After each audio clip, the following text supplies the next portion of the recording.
राम राम सा जय श्री राला बाबा धाम की। आज उपराष्ट्रपति श्री जगदीप धनखड़ साहब की मिमिक्री को लेकर जो देश भर में बवाल मचा हुआ है, उसी के कुछ तथ्यों को लेकर आपके बीच में अपनी बात रखने आया हूं। 2 दिन से कई सारे लोगों के फ़ोन मैसेज आ रहे थे कि आखिर ये क्या हो रहा है, और ताज्जुब तो तब हुआ जब देश के संवैधानिक पद के दूसरे सबसे बड़े आदमी जगदीप धनखड़ साहब के सम्मान को लेकर आंच उठी और उसकी चर्चा देश भर में हुई। लेकिन एक पार्टी विशेष की आईटी सेल ने स्पेशल उसको जाटों से जोड़कर उसको जाटों का अपमान बताकर जाटों को आंदोलन के लिए आगे किया जा रहा है या उनको उकसाया जा रहा है।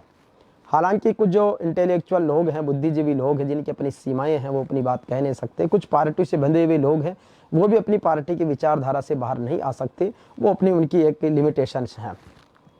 लेकिन स्वतंत्र लोगों को अपनी बात रखनी चाहिए। हालांकि अलग अलग टीवी चैनल, सोशल मीडिया, अखबारों में आपने अपने दृष्टिकोण से खबरों को पढ़ा होगा।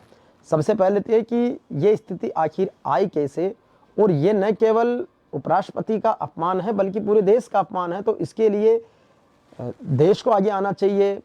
जो बीजेपी पार्टी जो शासन में है, केंद्र में, राज्य में, उनके लोगों को आगे आना चाहिए। उसके साथ पूरा वर्ग सबके हैं, केवल उपराष्ट्रपति जाट समाज का है। इस तरीके का जो प्रोपेगेंडा पेश किया जा रहा है, इससे आप सोशल इंजीनियरिंग फिट करने का प्रयास कर रहे हैं। ये बड़े आश्चर्य की बात है।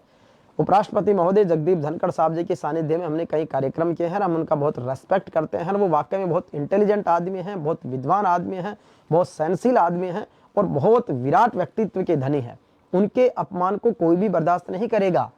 लेकिन उस अपमान को सिर्फ जाटों से जोड़कर इस तरीके से डाइवर्ट करना और आईटी सेल में इस तरीके के मैसेज डाइवर्ट करना और मीडिया में इस तरीके की रिपोर्ट छापना, ये तो जाट समाज का अपमान हो गया। आज तक एबीपी न्यूज जैसे चैनल्स पे आ रहा है कि जाटों में आक्रोश उपराष्ट्रपति के उसको लेकर।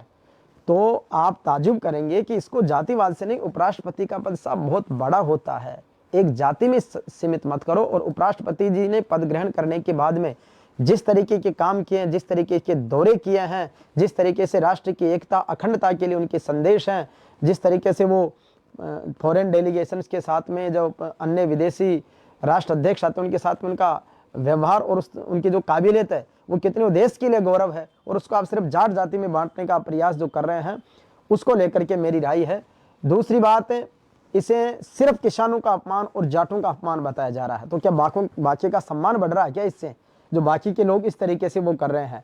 और जब अगर इस तरीके से संवैधानिक संस्थाओं पर बैठे लोगों को भी आप जाति में बांट देंगे, तो फिर तो ये तो बहुत शर्मसार बात हो जाएगी। लोकतंत्र बचेगा ही कहाँ? लोकतंत्र में तो कहा गया है कि सबको न्याय, समानता, स्वतंत्रता का अधिकार है।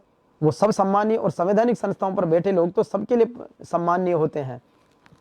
देश में सबसे बड़ा पद होता है राष्ट्रपति जी का, उसके बाद उपराष्ट्रपति जी का, प्रधानमंत्री जी भी नीचे आते हैं। लेकिन उनके कई सारे फोटो वीडियो को एडिट करके या सोशल मीडिया पर कई बार ट्रेंड किया गया, तो उन लोगों के खिलाफ भी कार्रवाई होनी चाहिए। अब मैं आपको बताता हूं कि ये स्थिति आखिर मिमिक्री की और अपमान की बनी क्यों। दरअसल अभी 13 दिसंबर 2023 को संसद में कुछ युवक घुस आए थे। बीजेपी के सांसद प्रताप सिम्हा के पास से अंदर आए थे वो, और उन्होंने अंदर को एक पीली गैस छोड़ी और हंगामा करने लग गए। उनको आरएलपी सुप्रीमो हनुमान बेनीवाल जो सांसद उस समय थे और दूसरे सांसदों ने उनको पकड़ा और उसके बाद में मार्शल के थ्रू उनको पुलिस को सुपुर्द कर दिया। संसद की सुरक्षा में ये जो चूक हुई थी, इसका सवाल पूछने के लिए ही विपक्षी सांसदों ने गृह मंत्री को और प्रधानमंत्री जी को कहा कि आप सदन में जवाब दीजिए। राज्यसभा में जो विपक्ष के सांसद थे उन्होंने राज्यसभा में सवाल किया, लोकसभा में जो सांसद थे विपक्ष के उन्होंने लोकसभा में किया। लोकसभा अध्यक्ष ओम बिरला ने भी कई सारे सांसदों को सस्पेंड किया, और इसी विरोध को देखते हुए राज्यसभा सभापति के नाते उपराष्ट्रपति जी ने भी कुछ सांसदों को सस्पेंड कर दिया। ये उनकी एक संसदीय जो कार्यप्रणाली है वो उन्होंने अपने तरीके से कर दिया। लेकिन लोकतंत्र में संसद में हुई सुरक्षा चूक पर अगर संसद के सदस्य ही सवाल नहीं करेंगे तो कौन करेंगे? अभी तक प्रधानमंत्री जी का और गृह मंत्री जी का कोई बयान उसको लेकर नहीं आया, क्या जांच हुई, कौन लोग थे। और इसके अलावा जो विशाल शर्मा के घर वो रुके, सागर शर्मा और एक अनमोल सिंधे और नीलम नाम की लड़की जो उसमें शामिल थी, उन सब को लेकर के क्या जांच हो रही है, इस जांच का सवाल ही विपक्षी सांसद पूछ रहे थे और उसके कारण और भी कई सारी चीज़ों का उनके ऊपर आरोप लगा के उनको बाइकआउट कर दिया है। जबकि लोकतंत्र में सबकी आवाज़ सुनी जानी चाहिए, विपक्ष अपनी भूमिका निभाता है। हम प्रधानमंत्री जी का पूरा सम्मान करते हैं, देश की सरकार जो चला रही है शासन उसका पूरा सम्मान करते हैं, लेकिन लोकतंत्र में आपको विरोधियों को भी सुनना चाहिए, विरोधियों को सुनने की ताकत होनी चाहिए। हमारे तो संतों ने कहा है कि निंदक नियरे राखिए आंगन कुटी छवाई। तो हमेशा अगर कोई आलोचना करता है, आपके सिस्टम को लेकर के कोई सवाल उठाता, तो हमें उसमें सुधारने का अवसर मिलना चाहिए। अब मैं आपको बताता हूं कि सोशल मीडिया पर जो इंटेलेक्चुअल लोग हैं या जो अलग अलग पार्टी के नेता है, उनकी क्या बयानबाजी है और उन्होंने क्या लिखा है। सबसे पहले संसद की सुरक्षा में जो चूक हुई, जिसमें जो युवक घुसे, उनको जो सबसे पहले पकड़ने वाले हनुमान बेनीवाल है, उन्होंने अपनी पोस्ट पे क्या लिखा है जो मैं आपको बताता हूँ, फिर उसका विश्लेषण भी बताऊंगा। और अगर जो कोई कमेंट्स इसमें आएंगे उस कमेंट्स का भी मैं बहुत विनम्रता पूर्वक जवाब दूंगा, हालांकि नकारात्मकता से मैं बचूंगा। और इसमें हनुमान बेनीवाल ने लिखा है अपने अकाउंट पे, फेसबुक वॉल पे, कि किस तरीके से उन्होंने लिखा है कि लोकसभा और राज्यसभा में जो 78 सांसदों को सस्पेंड कर देने का प्रकरण लोकतंत्र के साथ एक भद्दा मजाक है। ये केंद्र सरकार की हठधर्मिता का परिणाम है कि शीतकालीन सत्र में अब तक 92 सांसद को सस्पेंड किया जा चुका, और उसके बाद तो साहब ये संख्या हो गई है 141। अभी मैं एक रिपोर्ट देख रहा था, उसमें 141 सांसद, जिसमें 95 लोकसभा के हैं, बाकी राज्यसभा के सांसद हैं जिनको सस्पेंड किया गया है। लोकसभा में अर्जुन राम मेघवाल जी ने सस्पेंड का प्रस्ताव लेकर आए और राज्यसभा में पीयूष गोयल जी ने इसको रखा। हनुमान बेनीवाल ने लिखा है कि चूंकि देश की संसद की सुरक्षा में भारी चूक के बाद गृह मंत्रालय के नेतृत्व में इस मामले की जांच की बात कही गई थी, ऐसे में विपक्ष गृह मंत्री से सदन के वक्तव्य देने की मांग कर रहा था, जो कि जायज है संसदीय परंपराओं में। इस तरह देश की संसद की सुरक्षा से जुड़े महत्वपूर्ण मामले में भी विपक्ष की आवाज को केंद्र सरकार द्वारा संख्या बल के आधार पर दबाना पूर्ण रूप से अनुचित है। चूंकि लोकसभा में लोकसभा अध्यक्ष और राज्यसभा में सभापति से निष्पक्षता की उम्मीद पूरा सदन करता है, और ये दोनों ही पद सभी को साथ लेकर चलने के लिए हैं, और वो विपक्ष को भी पूरी सुनते हैं, पक्ष को भी पूरा मौका देते हैं। तो इस तरीके से ये जो सस्पेंड किया गया इसको उन्होंने अनुचित बताया। इसी तरीके से अन्य पार्टी के लोगों ने भी, अब ये जो विपक्षी सांसद जो सस्पेंड हुए हैं, इसमें टीएमसी के भी हैं, कांग्रेस के भी हैं, आरजेडी के भी हैं, अन्य दलों के भी हैं। और इसके बाद में लेकिन अब जब उपराष्ट्रपति जी ने, जब वो मिमिक्री बाहर, टीएमसी के कल्याण बनर्जी उपराष्ट्रपति जी की मिमिक्री कर रहे थे, और उस समय वीडियो में देखा गया कि कांग्रेस नेता राहुल गांधी भी उसका वीडियो बना रहे हैं, हंस रहे हैं। हालांकि एक सीनियर नेताओं के लिए ये हास्यास्पद स्थिति है कि उनको ऐसा नहीं करना चाहिए। बिल्कुल संवैधानिक पद पर बैठे हुए व्यक्ति का ऐसे मजाक उड़ाना कतई बर्दाश्त नहीं है।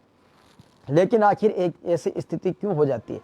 कभी कभार परिवार में जब मुखिया कोई भेदभाव करने लग जाता है ना, तब परिवार में कभी बेटा, कभी बहू, कभी बहन विद्रोह के रूप में आ जाती है।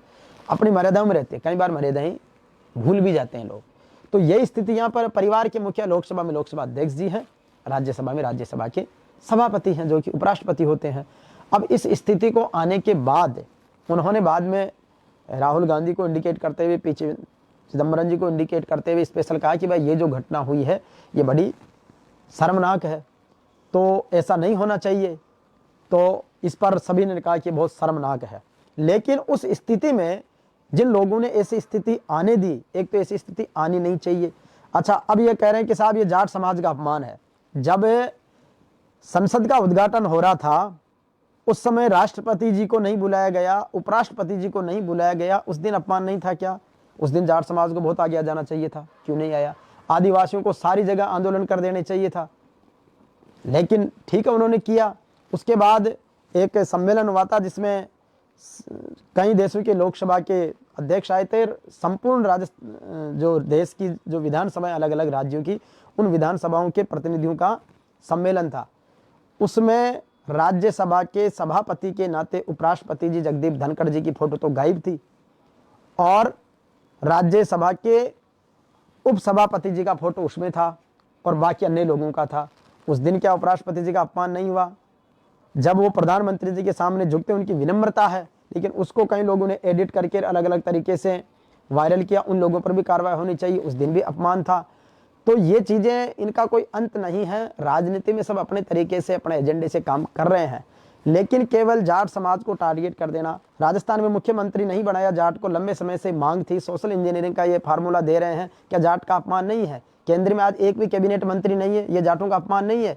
जिस उत्तरी भारत में सबसे ज़्यादा आपको वोट देते हैं, सबसे ज़्यादा बड़ा सहयोग करते हैं, और बीजेपी की IT सेल सिर्फ ये कह रही कि साहब जाटों का अपमान होगा। आपका अपमान नहीं है क्या ये? जब वो राज्यपाल थे पश्चिम बंगाल में, कलकत्ता में, उस समय कई बार TMC के ममता बनर्जी जो मुख्यमंत्री थे, उनके साथ उनके झगड़े हुए, कई बार उनका पद का सम्मान नहीं रखा गया राज्यपाल महोदय का। उन्होंने कई बार खींचकर, कई बार गुस्से में कहा। उस दिन भी राज्यपाल महोदय का अपमान हो रहा था। उस दिन भी क्या पार्टी या समाज कहाँ से हो रहा था? तो इन चीज़ों को जातिगत रूप नहीं दे। बहुत बड़े वो कद के आदमी हैं, बहुत बड़े पद के आदमी हैं, और सिर्फ जाटों के उनको आप आज भी नेता के तौर पर प्रेजेंट कर रहे हैं। इसी से आप सारा कोटा पूरा करना चाहते हैं कि साहब हमने उपराष्ट्रपति जी को ये बैठा दिया। आप आबादी के अनुपात में, संख्या के अनुपात में क्या होना चाहिए, उस पर भी बात होनी चाहिए। हो सकता है कि कांग्रेस के जो नेता हैं वो अपनी विचारधारा के अनुसार केंद्र के विरोध में रहे हों। बीजेपी के जो समर्थक हैं वो बीजेपी के पार्टी लाइन की बात जो भी लोग कर रहे हैं, क्योंकि मैं अभी आपको सतीश पूनिया जी का एक जो उनके वहाँ से जारी हुआ है वक्तव्य, वो भी आपको मैं निवेदन कर रहा हूँ। सतीश जी ने क्या लिखा है, और उनको अपनी पार्टी की सीमा में रहते हुए उनको जो करना था वो उन्होंने लिखा है कि किसान परिवार में जन्मे और राजस्थान के गौरव देश के उपराष्ट्रपति श्री जगदीप धनखड़ जी का विपक्षी नेताओं द्वारा उपहास करना न केवल उन्हें बल्कि भारतीय संविधान को भी अपमानित करता है। विपक्षी नेताओं की इस शर्मनाक करतूत पर कांग्रेस नेता राहुल गांधी ठाकिया लगाते हुए वीडियो शूट करते रहे, यह भी शर्मनाक है। निश्चित रूप से सतीश पूनिया जी ने अपनी सदी हुई भाषा में जवाब दिया है, लेकिन साहब पूनिया जी की अपनी मर्यादाएं हो सकती है। पूनिया जी, आपका भी इतना बुरा अपमान हुआ, किस तरीके से बीजेपी की कोर कमेटी की बैठकों में आपको अपमानित और जलील होना पड़ा, तो उस दिन भी जाट समाज को तो अपमानी महसूस कर रहा था। किस तरीके से आप जहर का घूंट पी रहे थे, लेकिन आपकी अपनी मर्यादाएं हैं। मैं आपका सम्मान करता हूं, आपने अपना फर्ज पूरा किया है अपनी। इधर गोविंद सिंह डोटासरा जो हमारे कांग्रेस के प्रदेश अध्यक्ष है राजस्थान में, क्योंकि इस पूरी घटना को राजस्थान से जोड़कर देखा जा रहा है। मैं आपको गोविंद सिंह डोटासरा जी का भी वो ट्वीट बताता हूं कि उन्होंने जो लिखा है। डोटासरा जी ने लिखा कि संसद की मर्यादा और गरिमा अपमान करते हुए इतिहास में पहली बार सवाल पूछने वाले विपक्ष के 141 सांसदों को सस्पेंड किया गया। सदन में लोकतंत्र की हत्या की गई। संसद की सुरक्षा में हुई गंभीर चूक का जवाब देने की बजाय तानाशाही सरकार सवाल पूछने वालों को मौन करने में लगी हुई है। तो डोटासरा जी ने अपने तरीके से अपनी बात कही है, लेकिन कुल मिलाकर पूरे, और अब तो जिनको जाटों का सबसे विरोधी माना जाता है वो भी पोस्टें कर रहे हैं कि साहब देखो एक किसान परिवार का में जन्म लेकर के इस पद पर चले गए, वो पच नहीं रहा। क्यों नहीं पच रहा भाई? बन गया ना जो बनने वाला। हमारे को तो आपने एक बार के विधायक को सारी सीनियरिटी को दरकिनार करके भजन लाल जी को बना दिया, पच ही रहा है। कौन उल्टियां कर रहा, कौन आंदोलन कर रहा है? लेकिन इस तरीके से जाटों को बरगलाना, क्योंकि अब जाटों में जिस तरीके से जागृति, इंटेलेक्चुअलिटी आई है, और अब जिस तरीके से ये राजस्थान का सोशल इंजीनियरिंग मिनिस्टर नहीं बैठा, केंद्र में कोई प्रतिनिधित्व नहीं है, उससे थोड़ी नाराजगी इनको महसूस हो रही है। तो कह रहे हैं कि इनको मूल मुद्दे से भटकाकर और इस तरीके से आंदोलनों में लगा दो। क्या हम लड़ने भिड़ने के लिए बैठे हैं क्या भाई? रोज आंदोलन करवाओ, रोज किसी को गालियां निकलाओ, यही काम बचा है क्या समाज का? तो विनम्र निवेदन है कि समाज के लोग भी इस बात को समझे, और ये संसदीय गरिमा का अपमान है। तो संसद की प्रणाली के अनुसार, संसद की कार्रवाई के अनुसार सरकार को एक्शन लेना चाहिए। जिन लोगों ने अपमान किया, सरकार को उस पर एक्शन लेना चाहिए। सरकार के पास पावर, बेचारे जाट तो विरोध करके भी क्या कर लेंगे? आप तो फिर भी उनको कुछ नहीं देने वाले, सिर्फ उनका यूज कर लेंगे। आपके पास तो पावर्स हैं। आप अगर किसी ने उपराष्ट्रपति का, राष्ट्रपति का, देश की संसद का अपमान किया है, कार्रवाई कीजिए, आपके पास अधिकार है। अब मैं आपको कमेंट्स में जो आए हैं मेरे पास, मैंने जब इसकी डाला पोस्ट, तो उस कमेंट्स में जो आए मैं वो आपके बीच में रखना चाह रहा हूं, जिन्होंने मुझे कमेंट करके बताया कि किस तरीके से जाटों का कब कब अपमान हुआ, लेकिन क्या क्या रहा। एक बंदे ने लिखा है, मोहित समरिया ने, कि ये मिमिक्री नहीं, अब कुछ देंगे तो भी कोई बड़ी बात नहीं, क्योंकि भारतीय जनता पार्टी चुनाव जीतने के लिए किसी भी हद को पार कर सकती है। अच्छा, जब सत्यपाल मलिक जी मांग उठा रहे थे उस समय तो सारे जाटों को और किसानों को गालियां दे रहे थे कि साहब ये ऐसा होगा और ये ऐसा हो गया, वो सच बोल रहे थे। जब एक बंदे ने बहुत अच्छा लिखा है, मैं उसको कोट करूंगा आपके बीच में, कि जगदीप धनखड़ साहब की मिमिक्री कर दी तो बीजेपी वाले अचानक से जाट समाज के शुभ चिंतक बन गए। लेकिन जरा ये तो बताओ कि सत्यपाल मलिक जाट नहीं थे क्या? जब वो पुलवामा पर बोल रहे थे तब जाट समाज की याद नहीं आई? जब विनेश फोगाट, संगीता फोगाट, साक्षी मलिक और बजरंग पूनिया को सड़कों पर घसीटा जा रहा था तब जाट समाज की याद नहीं है क्या? उस समय जाटों का अपमान नहीं हो रहा था? आपके बीजेपी के सांसद ब्रजभूषण सिंह किस तरीके से जलील कर रहे थे, हंस रहे थे, तो उस पर उस समय कार्रवाई की याद नहीं आई? उस समय जाटों ने अपमान की वो आपको याद नहीं आई? जब किसान आंदोलन में 750 किसानों की शहादत हो गई उस समय भी जाट समाज की याद नहीं आई? जब हरियाणा में बीजेपी सांसद राजकुमार सैनी जाटों को गालियां दे रहे थे तब जाट समाज की याद नहीं आई?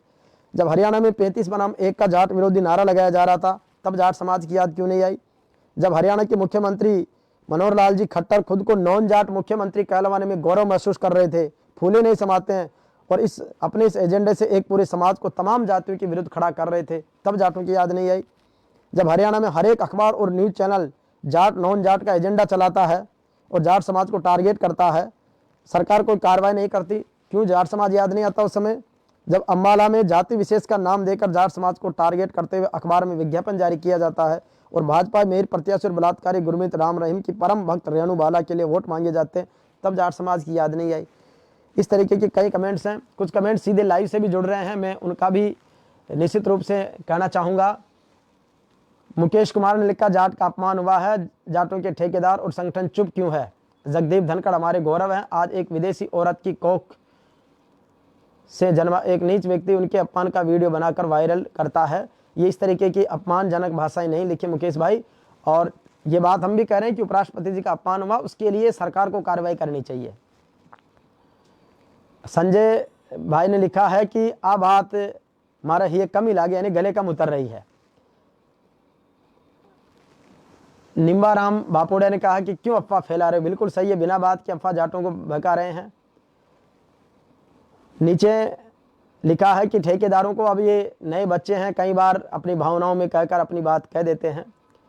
और मुकेश कुमार के उसको कमेंट को करते हुए रेखा राम जाखड़ ने कहा है कि हिल गए जाट समाज ने तो बड़े कष्ट झेले, 13 महीने लट खाए, 750 लोग शहीद हो गए, थार के नीचे कुचल दिए गए, समाज को ठलवा कहा, उपद्रवी कहा, अय्यास कहा, लुटेरा कहा, खालिस्तानी कहा गया, पहलवान बेटियों का उत्पीड़न हुआ, साजिशन चरित्र हनन किया गया, तब जाट समाज के सत्ताधारी चुप रहे, चाहे वो सांसद थे, लाट साहब थे या विधायक थे। रक्त भी जाट आरक्षण के दौरान हरियाणा की सड़कों पर बिखरा पड़ा था। जाट समाज 3 पीढ़ियों तक अपने ऊपर हुए जुल्मों को याद रखता है। जाट समाज एक लोकतांत्रिक समाज है, लोकशाही सही जवाब देगा। मिमिक्री से एक बंदे ने लिखा, राजाराम रेखाराम जाखड़ ने, मिमिक्री से ही हिल गए, जाट समाज ने तो बड़े कष्ट झेले हैं, वो उसी बात को उन्होंने रिपीट किया है।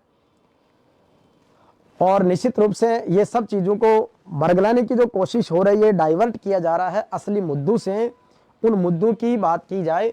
और मेरे युवा साथी से भी निवेदन है कि भावनाओं में बह करके किसी तरह का कोई कानून का उल्लंघन नहीं करे आंदोलन विद्रोह के चक्कर में, क्योंकि कानून का पालन करना, अगर कानून का कोई उल्लंघन करता है तो उसको सजा देने का काम सरकार का, कानून का है। सरकार को तो इस पर तुरंत एक्शन लेना चाहिए, क्यों नहीं ले रही? विपक्षियों के सवालों के जवाब भी देने चाहिए, और अगर विपक्षियों ने विरोध किया है और कानूनन अगर गलत किया है, संवैधानिक पद की मर्यादा को तार तार किया है, तो उन पर सख्त कार्रवाई की जानी चाहिए, उनको गिरफ्तार करो, उनको जो भी सजा दे वो। जाटों को उकसा के, जाटों को बहका कर क्यों आप और अन्य गतिविधियों को बिना बात भड़काने की कोशिश कर रहे हैं? जो सत्ता में बैठे लोग हैं वही लोग अगर किसी समाज विशेष को टारगेट करके उकसाने का काम करेंगे तो ये लोकतंत्र में कितना जायज़ है? इस तरीके से तो फिर हर किसी व्यक्ति पर जाति का टैग लगाकर आप उस पर, जब अगर कभी प्रधानमंत्री को कोई गाली निकालता तो सारे तेली समाज को इकट्ठा होकर विरोध करना चाहिए। जब राष्ट्रपति द्रौपदी मुर्मू जी का अगर कोई अपमान की बात आती है तो सारे आदिवासियों को इकट्ठे होना चाहिए, क्यों नहीं होते? या अगर कोई भी व्यक्ति किसी भी मंत्री का किसी न किसी जाति से तो कोई न कोई व्यक्ति होगा, जिस जाति व्यवस्था अगर भारत में है तो किसी न किसी जाति से तो कोई आएगा ऐसे ही। तो क्या इस तरीके से जातिगत करके उनको हर कास्ट को आप इस तरीके से बांटते जाएंगे तो ये फूट डालो राज करो की नीति से प्लीज़ बचाइए। और इस तरीके के जो सोशल मीडिया पर ये चीज़ें चल रही है इनसे खुद भी बचें, अफवाहों से बचें और गलत कमेंट करने से बचें। किसी भी जाति पर, किसी भी व्यक्ति पर, किसी भी संस्था पर नकारात्मक टिप्पणी नहीं करें, आप तथ्यात्मक रूप से सवाल करें, विरोध करें। मैं कमेंट करता हूँ, आज मैंने प्रधानमंत्री जी की पोस्ट पे भी कमेंट किया, उपराष्ट्रपति जी की पोस्ट पे भी कमेंट किया, सतीश जी की पोस्ट पे भी कमेंट किया। अन्य नेताओं की पोस्ट पे भी कमेंट किया है, तथ्यात्मक, विनम्रता पूर्वक, और वो तथ्य जो अगले के गले उतरे सम्मानजनक तरीके से। तो आपसे भी मेरा निवेदन है कि अब बदलता युग है, तकनीकी का युग है, आगे बढ़ने का युग है, लड़ाई झगड़ों का दौर नहीं रहा अब, और अनावश्यक मुद्दों को लेकर आंदोलन का दौर भी नहीं है। समझदारी से काम लेना है। समझदारी, ईमानदारी, जिम्मेदारी और बहादुरी, ये जाटों की पहचान है, इसको अपने को बरकरार रखना है। और निश्चित रूप से एक भाई ने लिखा है, अनावश्यक अफवाहें मत फैलाओ, सामने लोकसभा चुनाव है, जमकर उचित फैसला लो, नहीं तो किसान आंदोलन में क्या हुआ था और पहलवान बेटियों के साथ क्या व्यवहार किया गया वह हम कैसे भूल सकते हैं। तो इस तरीके से सभी तरह की बातें, सभी तरह के कमेंट्स लोग अपनी भावनाओं से कर रहे हैं। मेरा सबसे यही निवेदन है कि अपन भी किसी तरह का कोई गलत कमेंट नहीं करें, लेकिन जो वास्तविक बात है उस वास्तविक बात से आपको अवगत रहना है और अपने अनुसार विवेक से, शांति प्रियता से और कानून के दायरे में रहकर अपनी बात को अच्छे तरीके से रखो। क्योंकि लोग अब जब आपकी प्रोग्रेस बढ़ रही है, जाट समाज एजुकेशन में बढ़ रहा है, प्रशासन में भागीदारी बढ़ रही है, पॉलिटिकल में भी कभी पिछड़ जाता है, कभी आगे आ जाता है, सामाजिक तौर पर हम काफ़ी सुधारात्मक दृष्टिकोण से आगे बढ़ रहे हैं, सांस्कृतिक वैभव हमारा लौट रहा है, तो ये सब चीज़ें भाई बहुत जल्दी से लोगों को डाइजेस्ट नहीं होगी। इसके लिए कई तरह के हथकंडे अपनाकर उकसाने का प्रयास किया जा रहा है, भाई से भाई को लड़ाए जाने का, जातियों में आपसी संघर्ष करने का जो जहर फैलाया जा रहा है, इस बात को समझते हुए अपने को समझना है। और गिरधारी लाल चौधरी ने लिखा है कि जगदीप धनखड़ 72 वर्ष के हैं, राहुल गांधी 53 वर्ष के हैं, जगदीप धनखड़ से 19 साल छोटे, जगदीप धनखड़ कल्याण बनर्जी से भी 6 साल बड़े हैं। राजनीति छोड़े, भारतीय समाज के संस्कारों में भी अपने से बुजुर्ग को ऐसे खिल्ली उड़ाने गलत माना जाता। बिल्कुल सही है, बड़े बुजुर्गों का सम्मान करना चाहिए। और हमारे तो कहा गया है कि माता पिता और बड़ा बढ़ेरा देव घरा का जान, आशीष पाया सु मौज मिले आ तीन आखर रह पान। तो बड़े बुजुर्गों का सदैव सम्मान है, सदैव आदर है, और बड़े बुजुर्गों को भी बिना किसी दबाव के न्यायपूर्ण निष्पक्षता के साथ में आगे आना चाहिए। और जिस तरीके से उपराष्ट्रपति जी काम कर रहे हैं वो निष्पक्षता से कर रहे हैं, न्यायपूर्ण कर रहे हैं। हो सकता है कभी कभार उनके ऊपर कोई ऐसा दबाव या ऐसी कोई स्थिति बन जाती होगी तब उन्होंने कोई ऐसा फैसला लिया हो जिसका विरोध भी हो सकता है, स्वाभाविक मनुष्य है, गलतियां हो सकती है। लेकिन उपराष्ट्रपति जी ने जिस तरीके से हम सबका मान बढ़ाया है, आगे बढ़ रहे हैं, हम उनके अच्छे दीर्घायु की, स्वास्थ्य की, मान सम्मान की कामना करते हैं। लेकिन उनको उनके नाम से या उनको टारगेट करके जाति विशेष से जोड़कर उनका अगर कद और पद नीचा करने की कोशिश करेंगे, हमें बर्दाश्त नहीं है। सभी को धन्यवाद। राम राम सा, जाट बलवान, जय भगवान, भारत भूमि की जय हो। जय श्री किसान, विजय श्री किसान।